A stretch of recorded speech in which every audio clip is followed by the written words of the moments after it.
Hello and welcome to the Haaretz podcast. I'm Alison Kaplan-Summer in Tel Aviv.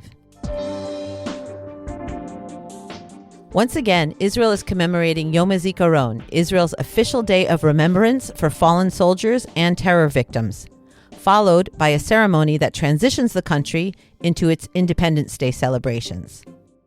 Commemoration season, Holocaust Day, and then a week later, Remembrance Day and Independence Day, is always a sensitive and delicate time for Israelis, and the two commemorations since October 7th have been particularly charged.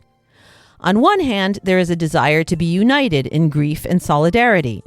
On the other, it has been impossible to ignore the deep political differences that lead so many, including family members of the fallen, to need to point out that there must be an alternative path to eternal conflict, war, and loss.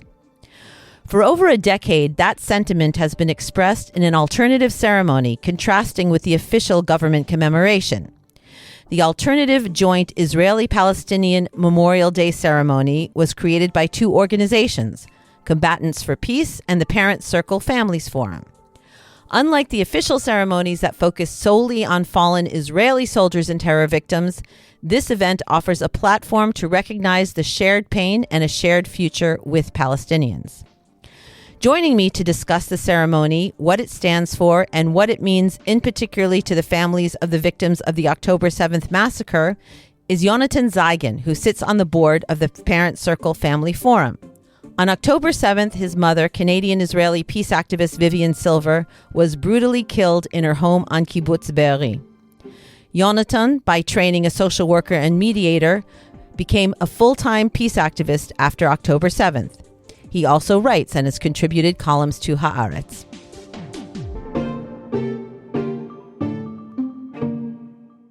Yonatan Zeigen, welcome to the podcast. Thank you for having me. Yonatan, your late mother, Vivian Silver, was well known to many people active in Israeli-Palestinian peace and reconciliation circles before October 7th, and her loss has been actively mourned over the past several years. A sign of how inspirational she was is the number of awards and remembrances that have been set up in her name.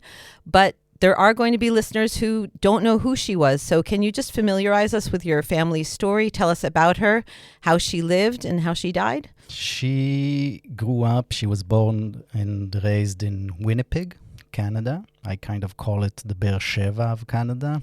Different weather. And she was, as a child already, very active and dominant, outspoken. And she joined a youth movement back home, and then after visiting Israel for a year, because she won this scholarship to study abroad, she realized that her connection to Judaism is not spiritual, but physical, that she needs to come here. She joined the Habonim youth movement together with a group. They came in 1974 and re-established Kibbutz Gezer. I think that back then, the clash between identifying as a Zionist and also believing in notions of social justice, equality, gender equality, that clash wasn't that big as it is today. And she thought that they could coincide. But she was from the beginning very active in all these fields. She was the first, or one of the first female secretaries in the kibbutz movement. I think she was the first construction manager. She established the gender equality branch in the kibbutz movement, and also sat on the board of the New Israel Fund and worked in the field of shared society. We moved to Kibbutz Be'eri in 1990. I was a year and a half. And I think that proximity to the border created a sense of responsibility in her, and she became more involved in cross-border work. She became the CEO of an organization that had projects in Gaza. Today it's called the JIC Nisped, and for years she ran it together, co-CEO with Amal El-Sana El-Hajjuj, Palestinian from Bedouin descent. That was my background growing up, knowing Palestinians not just as others or monsters or service providers, but as colleagues and friends. I appreciate that. How are you able to reconcile the way that your mother lived, what she was so dedicated to, and the way she died? Have you been able to put it into any kind of framework that makes sense to you, that someone so committed to peace and reconciliation should die so violently at the hands of those who she was reaching out to? The fact of that has been exploited pretty cruelly by some of the members of the far right and political opponents, but are you able to frame it in a way that makes sense to you?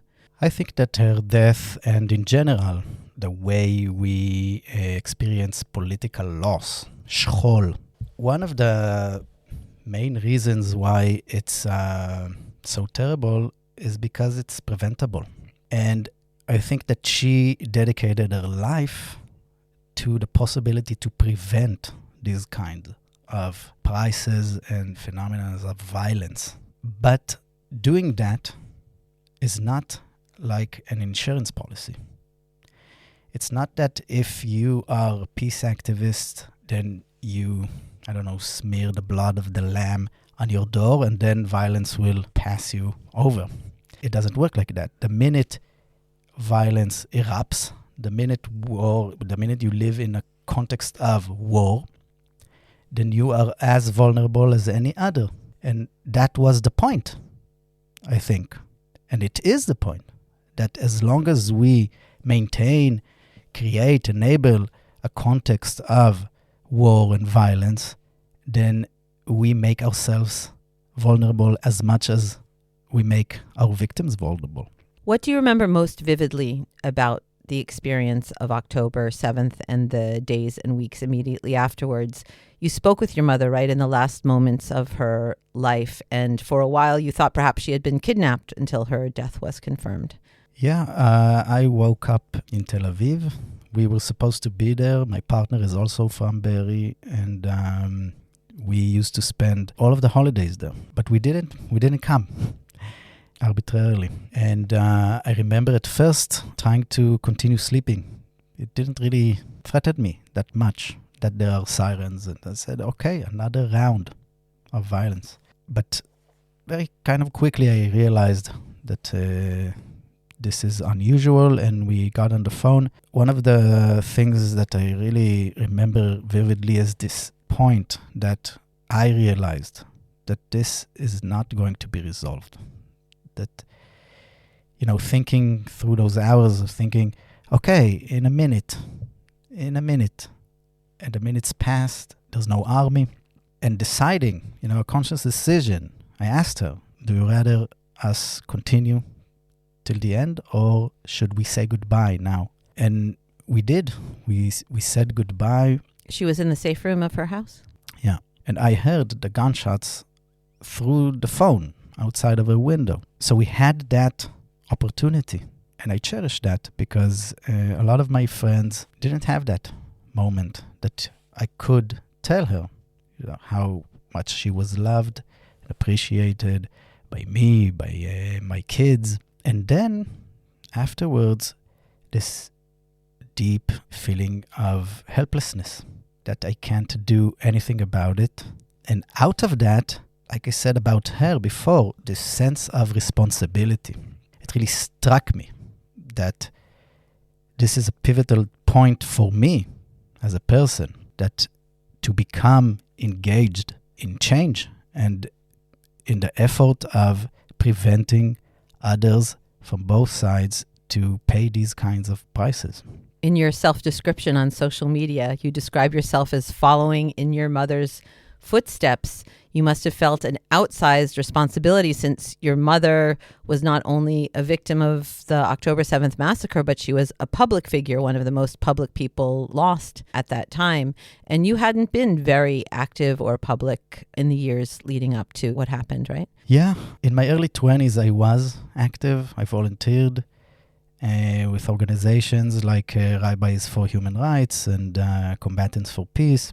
With the years and the change of narratives and policies and the status quo of just managing the conflict and accepting the occupation and violent clashes as like our fate.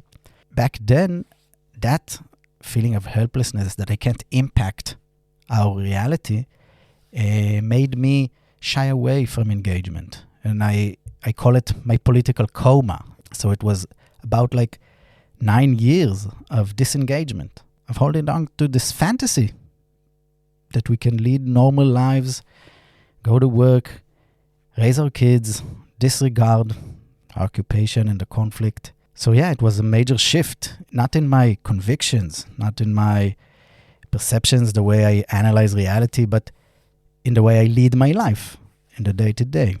Literally a wake-up call if you consider yourself as having been in a coma, right? Right. You spoke at the first alternative Israeli-Palestinian ceremony for Yom HaZikaron following October 7th.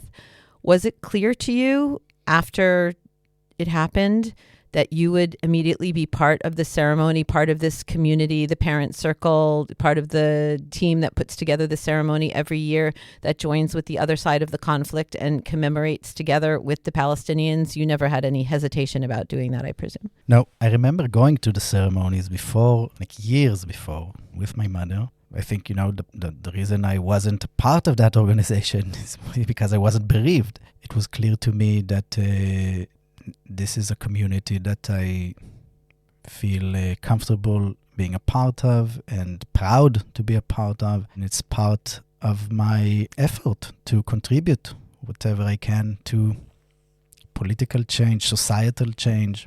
What do you say to the critics? And maybe what did your mother say? I don't know if you ever heard her talk about it when you went to the alternative ceremonies. What do you say to those who believe there should be solidarity among Israelis on this day, not have alternative ceremonies, that you leftist activists have every other day of the year for peace efforts, for reconciliation efforts with Palestinians, but on this one day, Israelis should stand together? It reminds me when men complain that there's no men's day, but only a women's day. It's the opposite, Every day of the year, there's a demand to be a part of the affiliation group, of the national project. Being Israeli is a given, and this day is not just emotional. It's very political. And when you think that if you don't do a political action like the one we do, and you just go to the regular ceremony, that it's not political, I don't buy it. Bereavement is framed in a political manner in Israel, and it is utilized to boost morale and to dive into our narrative of victimhood and rallying around making the kids and people in general who die to the conflict heroes. And it's not a way that I feel comfortable commemorating my mother and in general commemorating this political loss. I can understand why people don't want to be a part of it, why they resent it, and they can voice their opinion. It doesn't really matter, but there is a community and a large population. Before October 7th, the ceremony, 15,000 people came to it. So there are a lot of people here that feel that this is the right way to commemorate our bereavement. And the way you asked it about solidarity within the Israeli society, there are a few elements to that. What about the Palestinian citizens of Israel? Are they a part of this Israeli society? Or immigrants that don't have like a tie deep-rooted in history? Are they a part of this Israeli society? And what about the fact that we are trying to shift the perception of who belongs to the legitimate group of people who live here? So when I think about solidarity and community, I don't think about the division between Israelis and Palestinians. I think about the division between people who seek life, peace, welfare, sustainability, mutuality, and people who seek dominance, and destruction. There are Israelis and Palestinians in both of those divides, right? But I feel partnership with Palestinians who share my conviction more so than I feel with Israelis who rather have us live in perpetual war all the time, right? And in that sense, when we create the ability to equalize our pain, to cry together, then we will be able in the future also to laugh together, build together. And that's the point for me, to create a reality where life is sustainable, that we can solve this mutual problem of Israelis and Palestinians of how two peoples share a land. They don't share a land by creating artificial divisions and dehumanizing each other. They create this ability by looking each other in the eye, by celebrating together, by crying together, mourning together. Do you feel able to hold on to this kind of hope, to this kind of vision? You spoke of perpetual war. What has been essentially perpetual war for nearly 3 years? You haven't had really a time to step back and live in your bereavement and grief. Even as we record on the eve of Memorial Day, we have soldiers who are falling in Lebanon. We have soldiers who are being buried who have just fallen in Lebanon. We just had a brutal 40 days of war with Iran in running in and out of the bomb shelters. We may resume war again. We don't know what's going to happen. Has the forever war state of the country made it harder for families like yours to grieve, to mourn, to, find some sort of closure? Or does it just seem like an open wound as the open conflict continues? Well, it depends how you look at it. Maybe I can say it helped me escape my mourning. It's not a pleasant experience to delve into this pain. You can't really heal in a sick environment. And our environment is not one that promotes rehabilitation. There are people who are just experience their personal loss and do not engage politically, right? They also don't have the chance, to just breathe into it. I should note that you're speaking as a therapist by profession, right? Yeah. For me also, I heard someone say activism is escapism. I really dug myself into activism, and I am happy for it. I feel connected to it, but it also serves as therapy. Yeah. Do you ever think, as you're experiencing what's going on with Iran now, as you experience the Gaza war, the hostage drama, do you ever think of your mother? How would she view what was happening, what her opinion would be, what she would be doing if she was still alive? Yeah. I guess you wouldn't be talking to me today because she would have carried that torch. That's what I imagine. I can't know for sure. Trauma really changes people. If she would survive the massacre in Be'eri, I don't know what if and how it would have changed her. But the way I knew her, I believe that she would be very outspoken and active in ending the war and in general tying between this specific war and October 7th to the general context of our century-long conflict and our 60-year occupation enterprise. I noticed that one of the awards in your mother's name was just recently given by the New Israel Fund, and the ceremony was on March 30th, really at the height of the war with Iran, and probably the best-known Iranian in the U.S., CNN journalist Christiane Amanpour, was hosting it, and she pointed out as she was at the ceremony that as the award was being given, Israel was dropping bombs on Iran. Iran was, of course, firing missiles on Israel. That must have been quite a moment. We established the Vivian Silver Impact Award back in 23 already, and we grant it every year to two women, Jewish and Palestinian, working either cross-border work or shared society or promotion of women to leadership positions. And we do that in November every year in Israel. And then in London, they host the winners. Yeah, it was interesting what she said and expressed. And I think it's another example of what I was talking about before, that people are not inherently enemies. We can choose our affiliation groups, and we can choose to work together in joint action to create change, even if we are supposed to be on two opposite sides.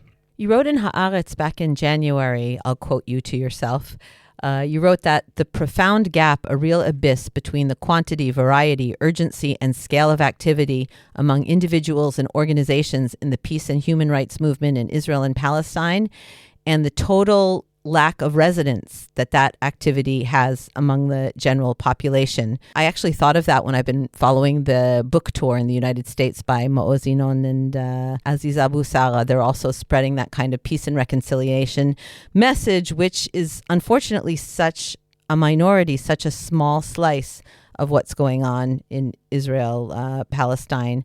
Why do you think that people who are like them, who are like you, who are like your mother, who are like your fellow members of the parent circle that are leading the ceremony, why do you think you are such a small minority? Is it difficult to be a person who sees the situation and the reality so differently than so much of your family and your friends and your community must see it? It's very natural for people to stick to their tribes, to their groups, and to buy into the general narratives of that group. It's not only comforting, it's also a survival mechanism, because if I want internal order in my mind, in my soul, to make sense of the world, I need anchors. And those anchors are set historically, politically, culturally. For me to untie myself from those anchors is a frightening expedition. That really intensifies in times of threat, of existential threat. So what we saw, like after October 7th, when I experienced a wake-up call, and I thought, this should be a general wake-up call for all Israelis to understand that what we did up until now isn't working, that military force will not grant us security, that our well-being and security is completely tied with Palestinian liberation and not Palestinian oppression. But I understood very quickly why that didn't happen, because we need to cling to these anchors in times of when we feel threatened. I think that is one reason why we are still such a minority. How does it feel? It feels like shit. Like in my personal relationships, I accept that. I feel I became a lot more pacified after October 7th in accepting the differences between me and other people without judgment, and in an approach of understanding and then offering a different perspective instead of clashing. In the societal sense, I feel sick. It's really devastating to live and to be a part of a society that accepts what we did and are doing in Gaza and in the West Bank and in Lebanon and in Iran, and not only accept it as, okay, shit happens, but promote it, support it, not question it. It's really heartbreaking. It must be especially hard in the community of bereavement, because the families of fallen soldiers, the families of terror victims, take it to very different places. So probably the conversations within your community are even more charged and difficult. Yeah, but as I said before, on the personal level, I don't get into it. It's true to my friends and the community, and it's true to, I have a brother from my father, like a half brother. He's ultra-Orthodox. He's Chabad. And we think very differently about reality. And we spend holidays together. And we laugh and we hug. But he is clearly my political opponent. And he is clearly a part of a group that I want to defeat in the sense of which one of us has the dominant idea governing our situation. Whose vision of the state of Israel will prevail, basically, right? Yeah. And it's life and death. It's not just, it's not a budget here or a budget there.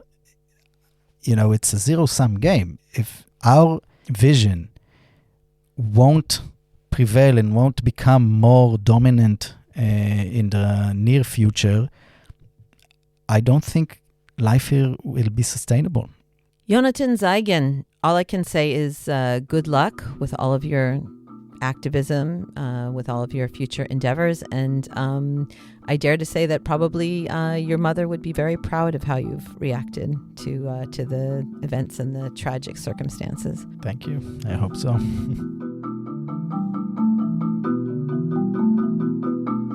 And that's it for this episode of the Haaretz podcast. Thanks to my guest, Yonatan Zeigen, and to producer and editor, Adi Shacham. If you'd like to keep listening to the podcast and never miss an episode, subscribe to us on Apple, Spotify, or wherever you get your podcasts. And if you're so inclined, leave us a comment and a 5-star rating, and that way more people can find us. And to keep up with all the latest news on Israel, the Middle East, and the Jewish world, don't forget to subscribe to and follow Haaretz.com. I'm Alison Kaplan-Summer, and until next time, shalom from Tel Aviv.